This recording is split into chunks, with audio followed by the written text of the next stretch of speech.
Hello साथीहरू, सबैजनालाई welcome. माया छ एकदम है, मनैबाट माया छ सबैजनालाई होइन। म चाहिँ के भन्छु भने चाहिँ आज होइन, यो धेरै सोच्ने साथीहरूको लागि के जो मान्छेहरू होइन आफूलाई कहिले पनि त्यस्तो ठान्दैन कि म त केही सक्दैन, म त यस्तो उस्तो भनेर होइन प्रायः रिग्रेट फिल गर्ने साथीहरूको लागि है।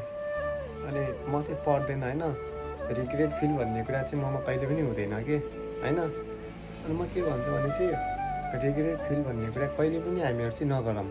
एक नम्बरमा है, लाइफमा रिग्रेट फिल गऱ्यो भने चाहिँ होइन केही कुरा पनि होइन अगाडि बढ्न सकिँदैन कि। अनि त्यो भएर म चाहिँ के भन्छु भने चाहिँ पास्टको कुराहरू चाहिँ बिर्सन जरुरत एकदम होइन ठान्दछु होइन। अनि त्यो भएर पास्टको कुराहरूलाई होइन अनि कोट्याएर होइन अगाडि बढ्नु चाहिँ कहिले पनि सकिँदैन जस्तो लाग्छ कि। अनि त्यो भएर प्रायः साथीहरूले होइन अब बाहिर आएका साथीहरू, बाहिर नआएका साथीहरू, आफ्नै ठाउँमा भएका साथीहरू होइन, देशमा अर्थात् विदेशमा भएका साथीहरू प्रायः म त यस्तो गरिरहेको थिएँ, म लास्ट अहिले पछुताइरहेको छु। अनि यस्तो कुराहरू म धेरै सुनिरहेको छु मेरो साथीहरूसँग होइन। अनि यस्तो भने चाहिँ म अर्कै लाग्छ कि होइन, कुरा सुन्दाखेरि नि अर्कै लाग्ने कि फेरि। त्यो भएर मलाई यस्तो कुराहरू एकदम रिग्रेट फिल भन्ने कुरा चाहिँ हुँदैन होइन, आजसम्म पनि मैले गर्दिनँ। म एउटा कुरा के भन्छु भने अझै अर्को कुरा थपेँ होइन, लाइफमा होइन नेगेटिभ कुराहरू कहिले पनि नसोचौँ कि प्रायः। अनि पोजिटिभ भाइब बनाउनु पर्छ जस्तो लाग्छ कि मलाई सधैँ होइन। अनि सधैँ पोजिटिभ भाइब बनाउँ हामीहरू होइन, अनि सबसँग मिलौँ होइन, मिलेर अगाडि बढ्नुपर्छ जस्तो लाग्छ मलाई त।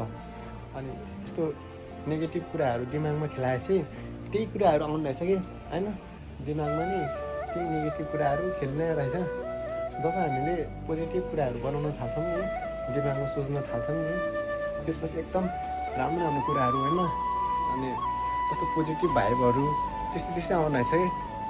त्यो भएर अनि म त्यही भन्छु साथीहरूलाई एकदम रिग्रेट फिल चाहिँ जिन्दगी लाइफ नगरौँ साथी, काम छैन साथीहरू रिग्रेट फिल गरेर।